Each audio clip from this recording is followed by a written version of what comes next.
আসসালামু আলাইকুম, কেমন আছেন সবাই? আশা করি সবাই অনেক অনেক ভালো আছেন। আলহামদুলিল্লাহ, অবশেষে আমরা আর দুইটা গরু নিলাম। যদিও আজকে আমাদের গরু কেনার কোনো উদ্দেশ্য ছিল না, অর্থাৎ হাটে আসার কোনো উদ্দেশ্য ছিল না।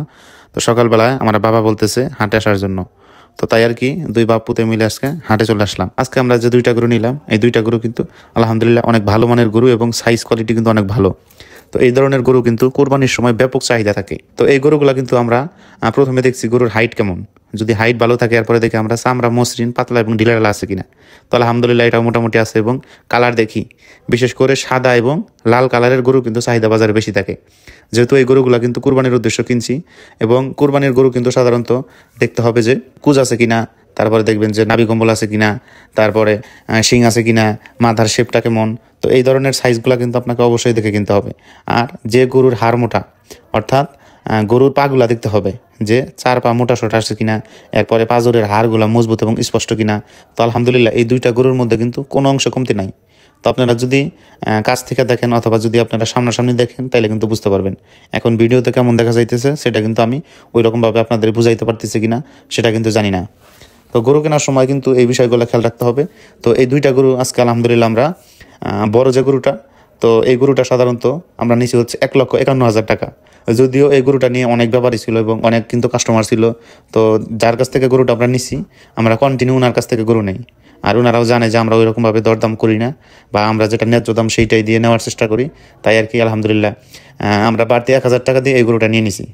আর যে পরের যে গরুটা, এটাও কিন্তু আলহামদুলিল্লাহ অনেক ভালো একটা গরু, নাভি কম্বল আছে। তারপরে হইতেছে এটা কিন্তু এখনো দাঁত হয় নাই, ওইটার কিন্তু 2 দাঁত হয়েছে, এটা কিন্তু হয়তো ইনশাল্লাহ 2-1 মাসের মধ্যে দাঁত হবে। তো এই গরুগুলো সাধারণত কিন্তু আমরা কুরবানি টার্গেট করে নিছি। আর গরু কেনার সময় অবশ্যই আপনারা খেয়াল রাখবেন গরুর পায়ের খুরের মাঝখানে যে গ্যাপ জায়গাটা, যে মাংসল যে জায়গাটা, এই জায়গাটা ঘা আছে কিনা। তো এই জায়গাটা যদি ফোলা থাকে এবং গা থাকে এবং মুখ দিয়ে যদি লালা পড়ে, যদি আপনার চামড়ার যে লোমগুলো আছে এই লোমগুলো যদি উস্কো খুস্কো থাকে, তাইলে কিন্তু এই গরু আপনাকে অ্যাভয়েড করতে হবে। কোনো গাভী অথবা নবজাতক কোনো বাছুর থাকে তাইলে কিন্তু আপনাকে গরু অবশ্যই আলাদা জায়গায় রাখতে হবে। কারণ কোনো গরুর যদি এফএমডি হয়, অর্থাৎ দুগ্ধবতী এবং গর্ভবতী গাভীর এবং নবজাতক বাছুরের যদি এফএমডি হয়, তাইলে কিন্তু ওই গরুটাকে কোনোভাবেই বাঁচানো যাবে না। তো তাই আর কি এই বিষয়ে কিন্তু খেয়াল রাখতে হবে। তো পরের যে গরুটা, তো এই গরুটা কিন্তু আমরা নিছি 1,32,000 টাকা দিয়ে। তো আমাদের প্রথম গরুটা হইতেছে 1,52,000 টাকা, এবং পরের গরুটা হইতেছে 1,32,000 টাকা। আর ধরেন খরচ 1,000 টাকা, 1,33,000 টাকা। ষাঁড় গরু কেনার সময় কিন্তু অবশ্যই সাবধানে যাতায়াত করবেন। কারণ অনেক জায়গায় কিন্তু দেখা যায় গরু গাড়ি থেকে উঠানোর সময় বা নামানোর সময় হঠাৎ করে পা ভেঙে যায় এবং বড় ধরনের কিন্তু ক্ষতি হয়। আমাদের আজকের যে গরু দুইটা, তো এই গরু দুইটা কেমন হয়েছে অবশ্যই জানাবেন। আর আমাদের জন্য সবাই দোয়া করবেন, আল্লাহ তাআলা যেন আমাদের ব্যবসায় বরকত দান করে। আপনাদের জন্য দোয়া এবং ভালোবাসা রইল। আসসালামু আলাইকুম রহমতুল্লাহ।